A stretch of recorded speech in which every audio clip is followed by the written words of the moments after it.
नमस्कार, आप देख रहे हैं सिटी तहलका और मैं आपके साथ संदीप शर्मा। और आज पानीपत के गांव उझा में महाराजा अग्रसेन अस्पताल यानी उजाला सिग्निस की तरफ से एक चौपाल कैंप जिस तरह से लगाए जाते हैं और आज वर्ल्ड टीबी डे है, उसके उपलक्ष्य में आज यहाँ पर कैंप लगाया गया है। फिलहाल हमारे साथ डॉक्टर निशांत है। डॉक्टर साहब, सबसे पहले सिटी तहलका पर स्वागत है आपका। Thank you so much Sandeep ji. का क्या महत्व आज के दिन का और किस तरह से कैंप जो है आपके अस्पताल की तरफ से लगाए जाते हैं?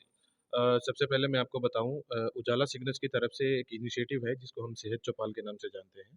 सेहत चौपाल में हमारा क्या रहता है, हम रूरल एरिया में और अर्बन एरिया में डिफरेंट इंस्टीट्यूट में या जो अपना कॉलेज होते हैं, स्कूल होते हैं, या कोई प्राइवेट सेक्टर में, गवर्नमेंट सेक्टर में, या विलेजेस होते हैं, डिफरेंट विलेजेस में जाके हम जो है पेशेंट का प्राइमरी ट्रीटमेंट देखते हैं। प्राइमरी उनको डायग्नोज करते हैं कि उनको कहीं जो बड़ी बड़ी बीमारियां जैसे बीपी, शुगर या कोई क्रोनिक पिछली समय से कोई बीमारियां चल रही हैं, तो एक बार उनको चेकअप करके उनको बता दिया जाता है कि ये दिक्कत है। कोशिश करते हैं कि जो पुअर क्लास है या जो लेबर क्लास है वो एक बड़ा ट्रीटमेंट अफोर्ड नहीं कर सकते, लेकिन हम हमारी कोशिश ये रहती है कि अगर लेबर क्लास में या कोई ऐसा बंदा है जिसको जो एक बड़ा ट्रीटमेंट अफोर्ड नहीं कर सकता, उसको हम अपनी तरफ से अर्ली स्टेज में कोई बीमारी है उसको डायग्नोज करें, उसको ट्रीटमेंट दें।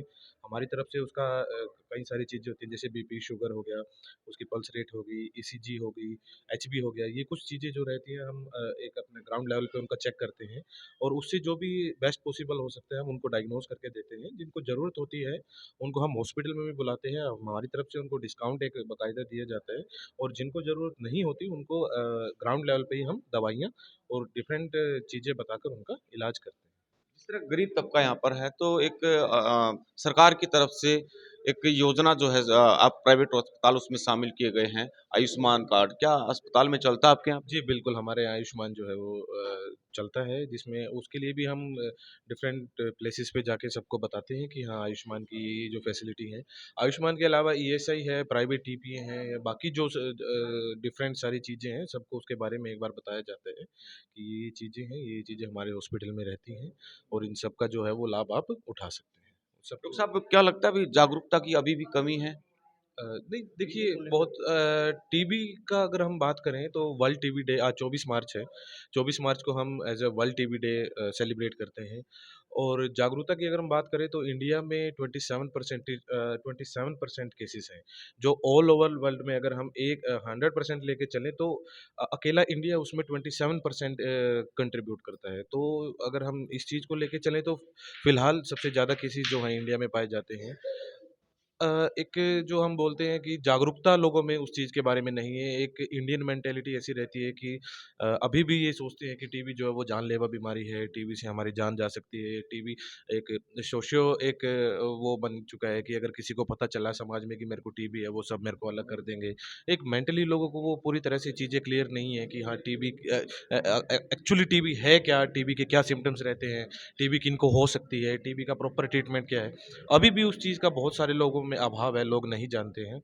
हमारी तरफ से ये कोशिश रहती है, हम आज नहीं, हम जितनी बार भी सेहत चौपाल का हमारा कैंप रहता है, उसमें हम ये कोशिश करते हैं कि जो भी हमारे पास लोग आते हैं, उनमें से हम टीबी का जो है, वो एक बार स्क्रीनिंग ज़रूर करते हैं। हमें लगता है कि इसमें ये लक्षण मिल रहे हैं, तो उसको हम सैंपल भी उसका कलेक्ट करते हैं और उनको एक बाकायदा सैंपल के लिए एक कंटेनर भी दिया जाता है, जो वो सैंपल फिर सिविल हॉस्पिटल में जो है सबमिट किया जाता है। और आज भी हमारी यही कोशिश रहेगी, क्योंकि आज आज तो स्पेशल टीबी डे है, तो आज हमारी तरफ से कोशिश रहेगी कि हम एक गेट टुगेदर करें, कुछ लोगों को जमा करके उनको टीबी के बारे में बताएँ। ये हमारी कोशिश रहेगी। किस तरह का अभी कितने पेशेंट आ चुके हैं और कितनी लगता है कि भी कितने ओपीडी रहने की यहाँ पर कितने लोगों की यहाँ पर संख्या आ सकती है? जी देखिए, अभी तो शुरुआत हुई है। वैसे हम एवरेज लेके चलते हैं तो हमारे कैंप में लगभग 100 से 120, 150 तक भी मरीज़ आ जाते हैं। बाकी डिपेंड करता है कि एरिया कैसा है। अगर किसी इंस्टीट्यूट में है तो वहाँ तो एक फ़िक्स अमाउंट में जो एम्प्लॉइज़ रहते हैं। और जैसे अभी अब आज ऊँचा विलेज में आए हैं, तो यहाँ पे जो है ये काफ़ी बड़ा एरिया है, ये कॉलोनी है। हमारी तरफ से 1 हफ़्ते पहले से यहाँ पे मुनादी करवा दी गई थी कि हाँ, ऐसे-ऐसे सिग्नस से टीम आ रही है।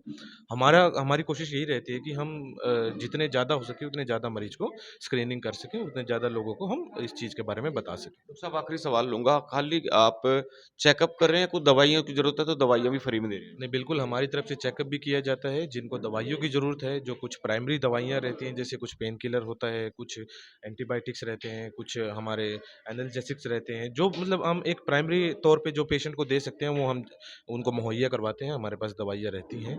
और इसके अलावा जिसको ज़रूरत होती है हॉस्पिटलाइजेशन की, तो हमारी तरफ से उनको एक बाकायदा फॉर्म बना के दिया जाता है। वो फॉर्म हॉस्पिटल में लेके आएँगे तो उनको डिस्काउंट भी दिया जाता है, और उनका उसी तरीके से मतलब इलाज प्रॉपर तरीके से होगा, लेकिन जो उसका डिस्काउंट है, जो बाकी चीज़ें हैं वो उसको ऐड ऑन हो जाता है उसका। चलिए, तो ये थे हमारे साथ डॉक्टर निशांत और तमाम सवालों के जवाब दिए और आप अपनी सेहत का ख्याल रखें। बहुत बहुत शुक्रिया। नमस्कार।